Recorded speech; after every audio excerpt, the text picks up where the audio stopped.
Okay, I know we still have some customers who might be interested in stuff that's still in flower.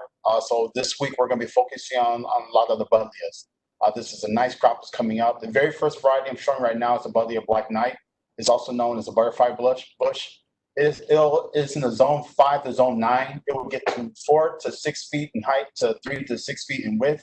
As you can see, the picture in the middle, these things will get very big. It is a velvet purple flower. It is like 3 gallon. They love the heat, but make sure you keep it in the moist and well drained soil. Most of the buddleias are more of your summer bloomers. They do take a little bit to come out of dormancy. We usually put them in preheat at the beginning of the season to give them an early start. So sometimes if your customers see them, they're like wondering why it's coming up. It prefers a lot of heat to wake up, and it really blooms great during the summertime. It's a summer bloomer with a fragrant flower and attracts bees, butterflies, and all the different pollinators. Next picture, please.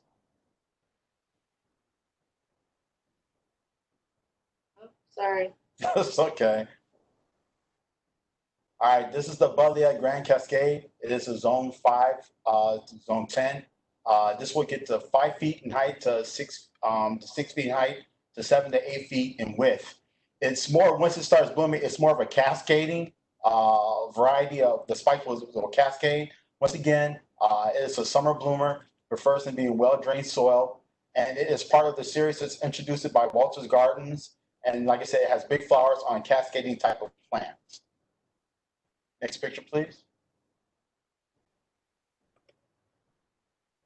The Buddleia Miss Molly, is also known as a butterfly bush. It's the zone 5 to zone 9 also. It is a 4 feet to 5 feet in height to 4 to 5 feet in width. This has a magenta pink light flower to it. As you can see the picture to the left, this variety, most all the buddleias I'm showing you here right now, they are in bud and bloom. It's got a lot of buds on it, and it's just starting to crack and show color. Once again, this is a midsummer bloomer. It will bloom during the summer, course out into the very first frost. You can plant this. It does best when you plant it in full sun. But you can do it in full sun to partial shade. But from the results I've seen over here, full sun is where these varieties do the best. Like I said, one thing you got to keep in mind for these during this time of season, you just got to make sure you water more than they normally do when it gets very, very hot. That's good when you do mass planting, and it makes great variety for your borders. And like I said, this is another good variety for your pollinators. Next picture, please.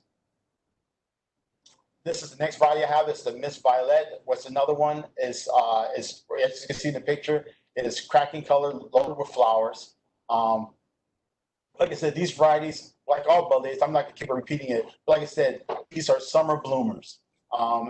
This is a fine choice for outdoor landscaping and also thrilling for doing for you in your containers, and makes a great centerpiece for your landscape. Next picture, please. This is the Buddleia Pink Delight. It's also known as a butterfly bush. It gets 4 feet in height to 5 to 6 feet in width. It has pink shades on them. As you can see in this picture, when it's in full size, is actually a beautiful Buddleia. It's another variety. It's good for pollinators, attracting bees and butterflies. It has a sweet smell to it.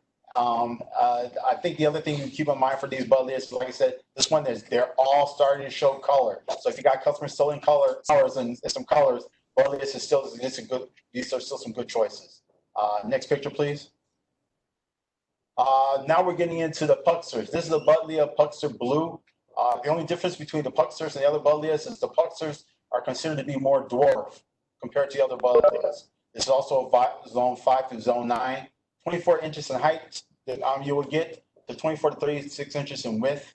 Once again, moist, well-drained soil, and these are all, like I said, summer bloomers. But just keep in mind, these are dwarf compared to the regular other varieties. Next picture, please. Okay, this variety is a Puckster Periwinkle.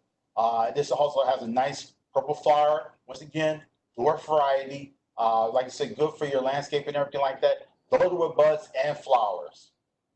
Next picture, please. And then we have the Puckster White, which is more of a pure white. Like I said, for all the dwarf, so it's going to be a lot more short and compact compared to the other buddleias. Just make sure your customers understand that. I don't want them thinking that one size is better than the other one. Like I said, those last three varieties are your dwarf varieties of Buddleias. Next picture, please.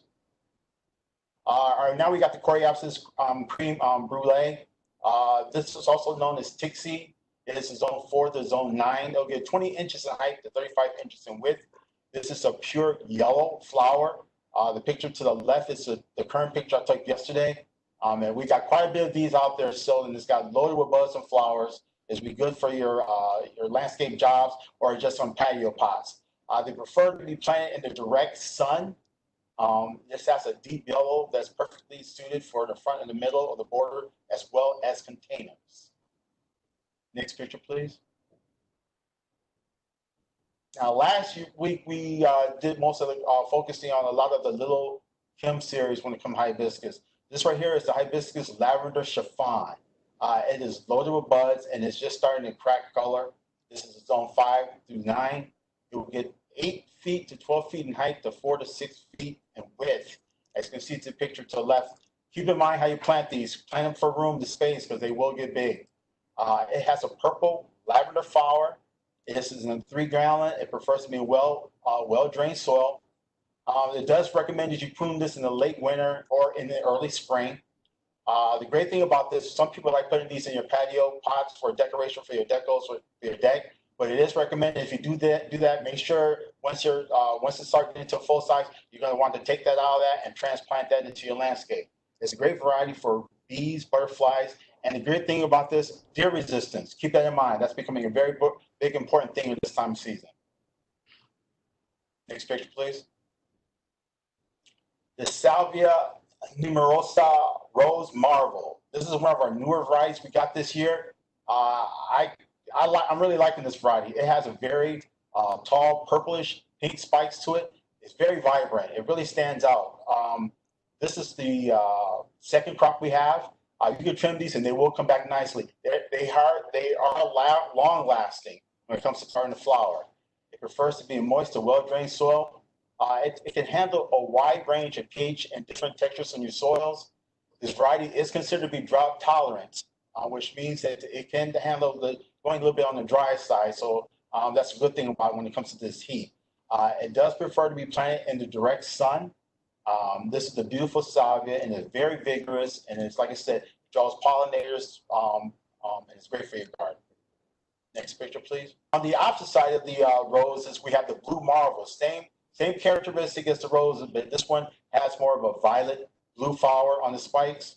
Like I said, moist to well-drained soil, very adaptive to the soil, and like I said, these varieties considered to be drought tolerant, which is great this time of season.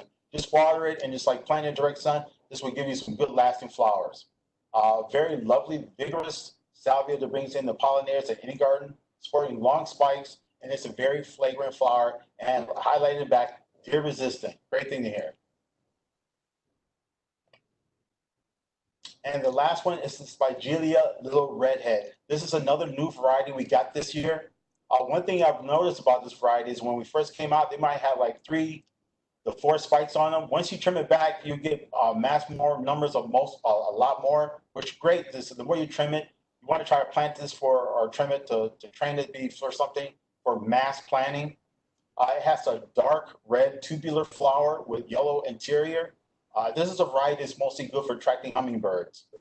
This is the one we have in a 1 gallon.